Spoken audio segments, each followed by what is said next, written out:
the resale market that has been around for decades long, the response within Southeast Asian market has gone beyond positive within a very short time frame. What do you think contributed to this rapid turnover? Yeah. So, the shared economy has been around for a while now. We've seen it has impacted many different industries, Airbnb, Uber, so Spotify.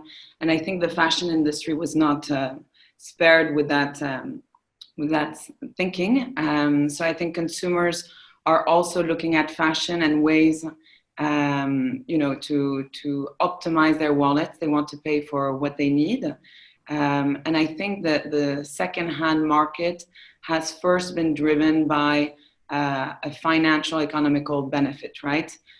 Because once you resell, you capture residual value. Now, with what's happening today, of course, there's a huge awareness around sustainability, and the crisis has brought a lot of urgency around that matter. And I think with that comes, a new rebranding around secondhand.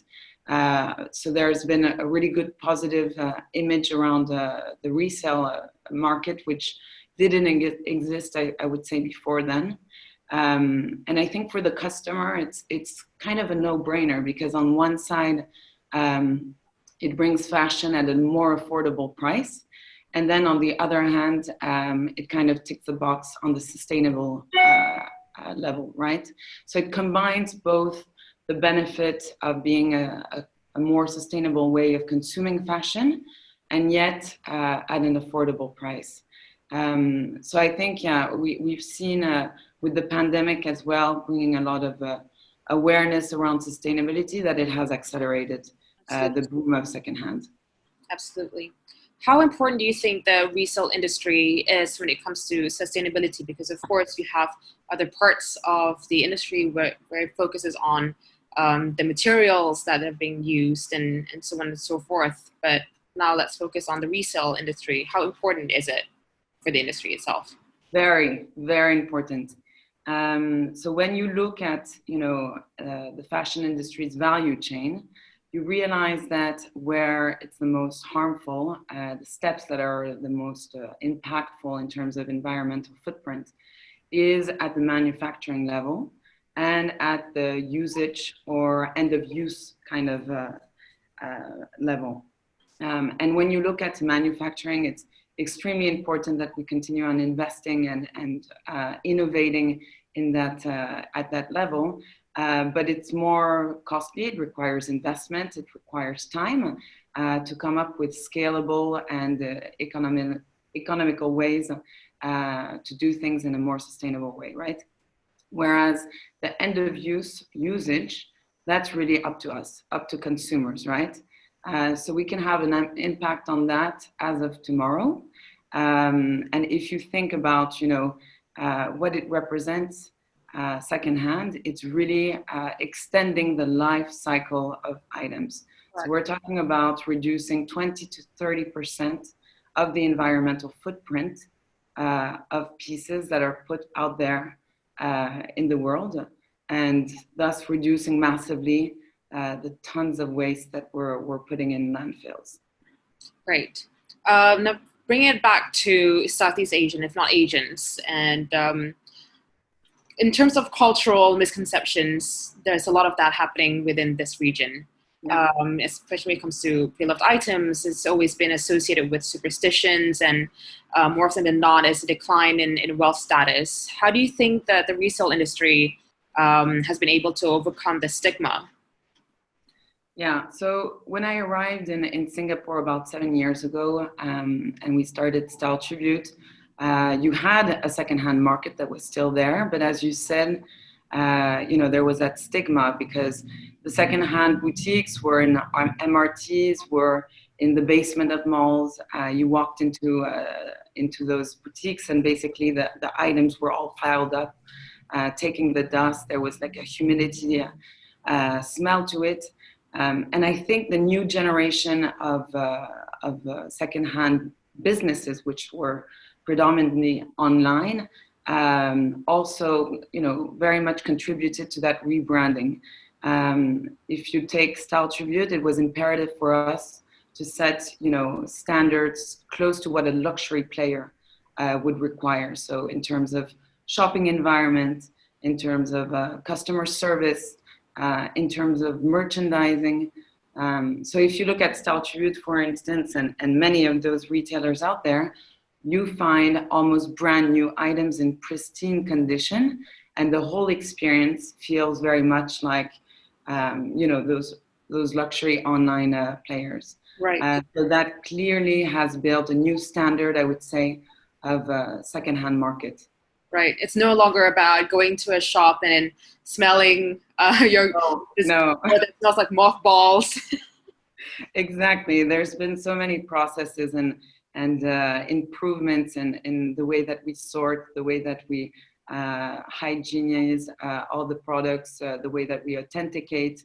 That's really been, key in contributing trust around secondhand as well. Right. You mentioned hygiene, and I think this is a key word, especially when it comes to the resale market during the age of the pandemic. Do you think with more people being a lot more aware of personal hygiene, do you think it will impact the secondhand market, if at all? So look, when the pandemic hit us, what we saw at Style Tribute and through Reflaunt, the second company that we launched, clearly there was a drop in sales and it affected. But I think with the education, the awareness, the knowledge around the virus, as well with the new hygiene protocols and processes that all the retailers are putting in place, I don't see it as an impediment. On the contrary, what we saw is huge growth on the resale market. So I think actually it has fueled a lot of penetration and education of customers. People were stuck at home, so there's been a sort of Marie Kondo effect of people minimizing and scaling down their wardrobes and selling. And then the second is, it has also put a pause to our lives. I think we were all very conscious of the sustainability crisis that was led by a hygiene issue. So that as well is pretty much a good thing for secondhand. And I think, it will only grow. It's a matter of time now, but I really see the tipping point. Great. I think a lot of consumers who are very fashion conscious, looking at all the past collections, especially collectors, they've been very much affected by, for example, when Phoebe Philo left Celine, and all of a sudden you have a lot of people looking for a specific item from Celine from a specific period. I think those fashion hunters, fashion collectors would also be very much in tune with what you're doing, but not just specifically for a sustainability reason, but more of also collecting something that's a piece of history as well. And that's also, I feel, might have shaped the awareness of sustainability within the fashion realm. Now, going back to what have you said before about different retailers as well, there's Reflaunt, which I believe is in the same space of Style Tribute as well, but very different. Would you mind explaining the innovation behind it and how it also disrupts the secondhand market? Sure.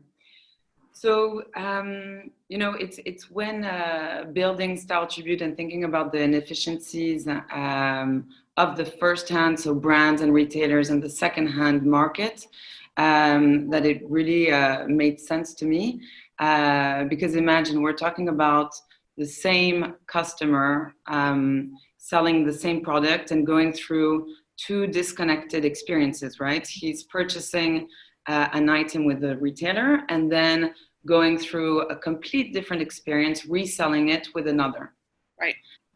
So if you start thinking about those inefficiencies, that's when, Reflaunt makes its whole sense as we connect and we empower brands and retailers to capture the secondhand market, right?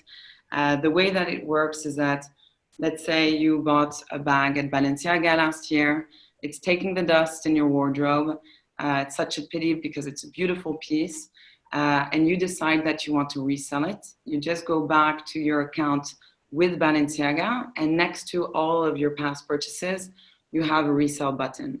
Once you click that button, basically we capture all the information that the brand already captured, right? The pictures, the description, the size, and it's broadcasted and listed across a network of marketplaces. And once the item is sold, you get shopping credits or cash. So that brings a lot of benefits for the whole industry, right? Because all in all, it's finally bringing and truly unlocking a circular model. But on top, for brands and retailers, it's enabling them to gain control over the secondhand market, to gain access to a lot of insights and understanding around how their customers are using their products. And for the customer, it simplifies hugely and tremendously the resale process. Right.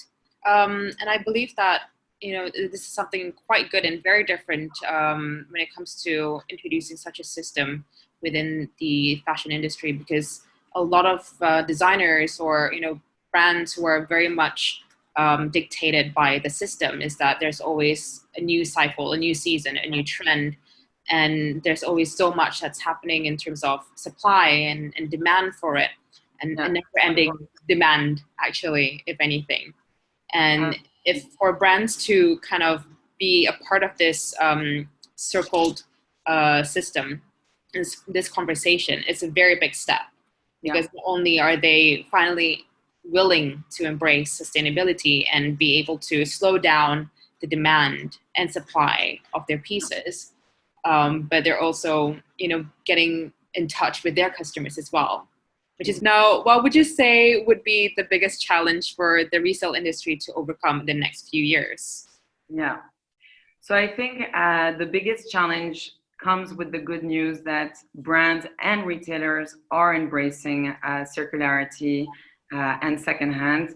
Sustainability, of course, but circular is one of the answers and one solution. It needs to combine with plenty of other things, of course. But at Reflaunt, we're really seeing a shift of mentalities. And before, a couple of years back, sustainability was part of the mandate of a sustainability department, with people were trying to do their best to bring it at the forefront of how brands and retailers were kind of conducting the business. But today what we see is that it's at the CEO's agenda, and it's really at the top of the agenda, right? So that's great news. Now comes with it, once you really want to transition from a traditional linear model to a circular one, comes many challenges. Right. I would say the first one is the operational challenge. Secondhand is extremely operational. If you want to do things correctly, we're talking about single units that all comes with their specificities and characteristics of condition of usage. Comes also, the challenge of authenticity. And then comes as well the challenge of how, as a brand or retailer, once you want to implement a circular model, how do you extend your customer experience with the same kind of standards, right? So I see that being kind of the key challenges. And that's what we're ultimately trying to solve with Reflaunt and kind of accompany the brands and retailers to transition to that circular model. Mm-hmm. How do you think even pre-loved business owners, existing ones, can ensure the longevity of their businesses, considering all the challenges that's been put in place, and even more so with the pandemic that's come into play? To be honest, I think that the resale market is not it's not going to go anywhere, in the sense that it's only going to grow, right? We have a need, an urgent need to transition and move out of, as said, that linear model where basically it's the equation of the more you grow, the more you need to produce, right? And so, that urgency and that need to move to that circular model just also requires and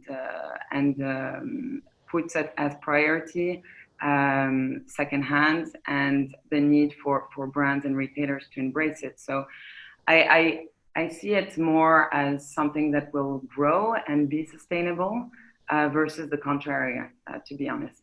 Right. Do you think that there are certain trends that exist within the resale market itself?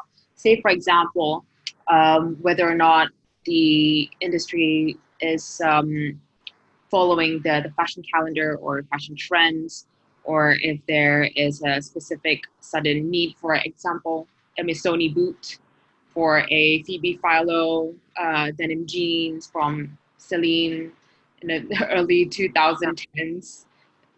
What do you think? I think to your point, you know, we're gonna come to that recognition that, you know, there are timeless pieces, there are iconic pieces, and I want to push that thought a bit further. You know, we want collectors want to put their hands on those items because they know these pieces transcend kind of time, and they stand the test of time, right? And so I think with that same thinking, products that are quality will have the same effect, because customers who adopt, you know, resell and that start purchasing and then reselling, this will impact the way that they perceive their first-hand purchases, and they will be much more, I would say, incentivized to start buying quality pieces that do have a value on the secondary market than items that don't stand the test of time and that have no residual value once you want to resell. Mm-hmm. So I'm very, I would say, optimistic and enthusiastic in the way that things are going to evolve. And I think that brands who put a lot of effort and importance and focus on delivering quality products that have those specificities are going to be rewarded by market share, because people will just want to buy those items versus pieces that, you know, once you put them in the cleaner, they come out shrunk or in bad conditions with, you know, and that are unsellable. The resale industry is very much luxury-driven products, whether it only applies to those products as opposed to fast fashion. Because, you know, we have a lot of consumers who would buy a lot of fast fashion, but then, you know, if the resale industry can work for, say, for example, designer products, why can't it work for fast fashion products? Yeah. What are your thoughts?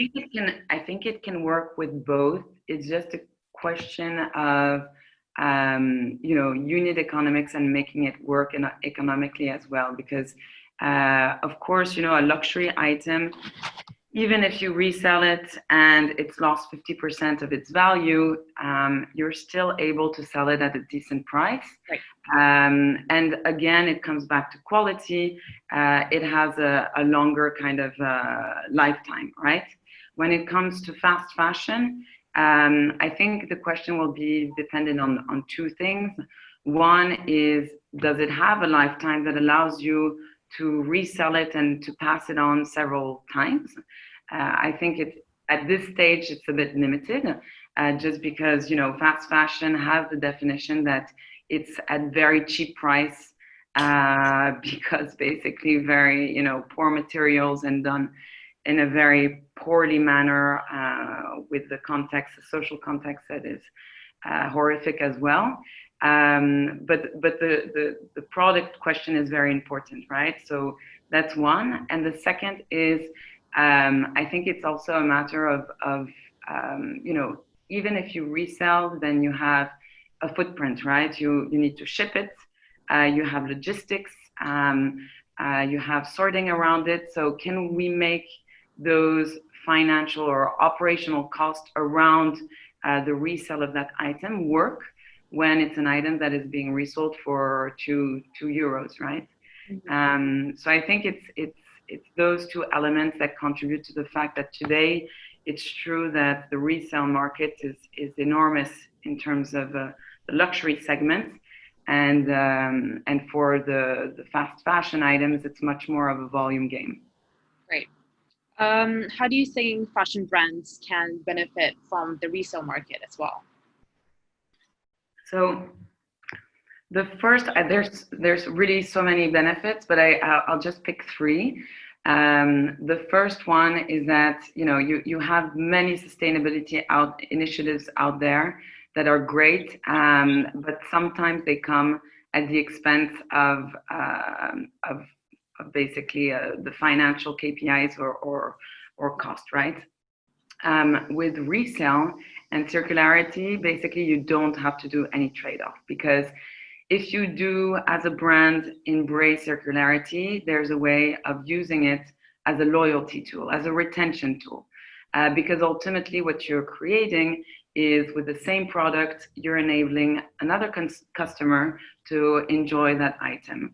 You're also creating a circular model where you can retain and hook back your customers with very powerful narratives, right? And new opportunities of communication.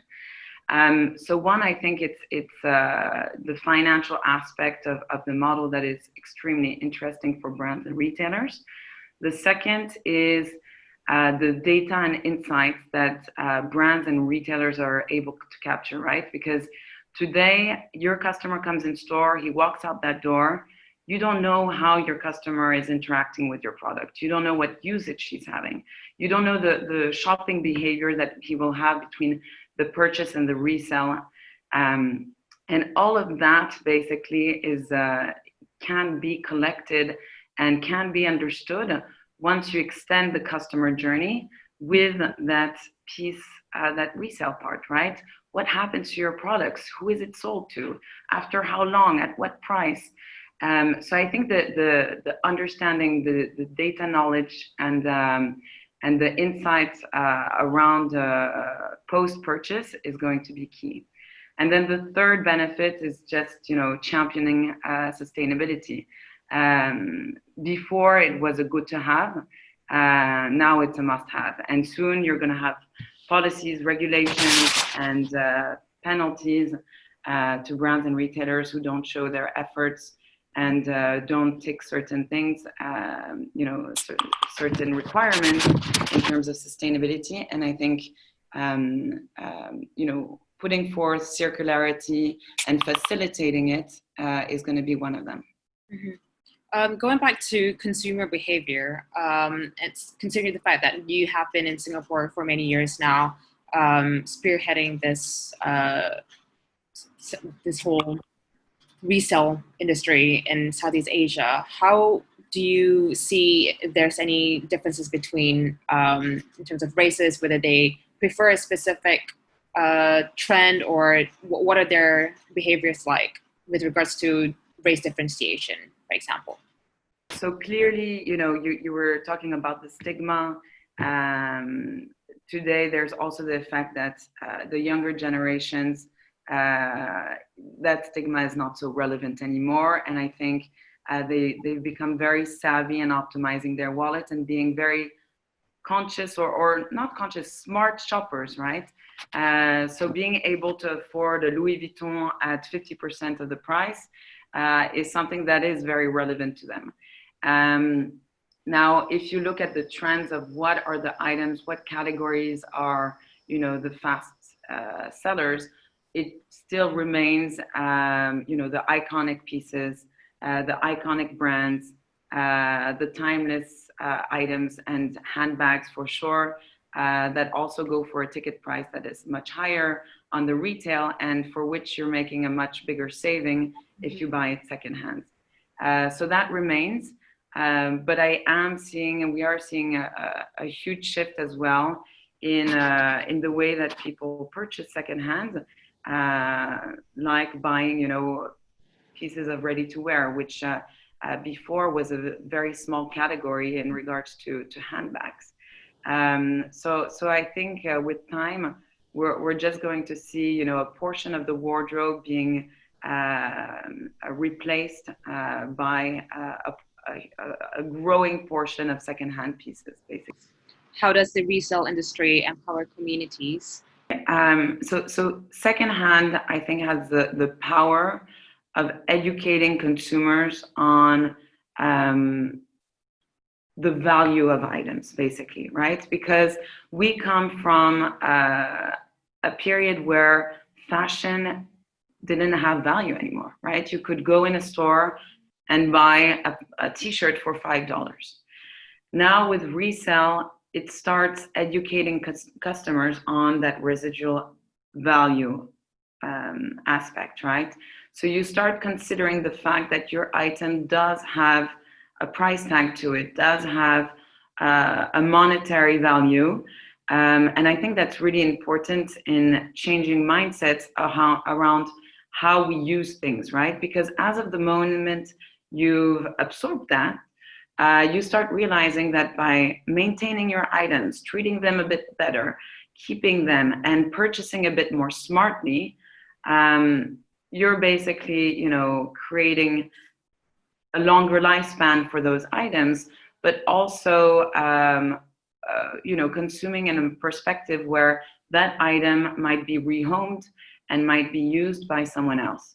Right. So I think that's extremely powerful in how it's going to shift mindsets from a more disposable society to a mindset where we know that item can be repurposed some way.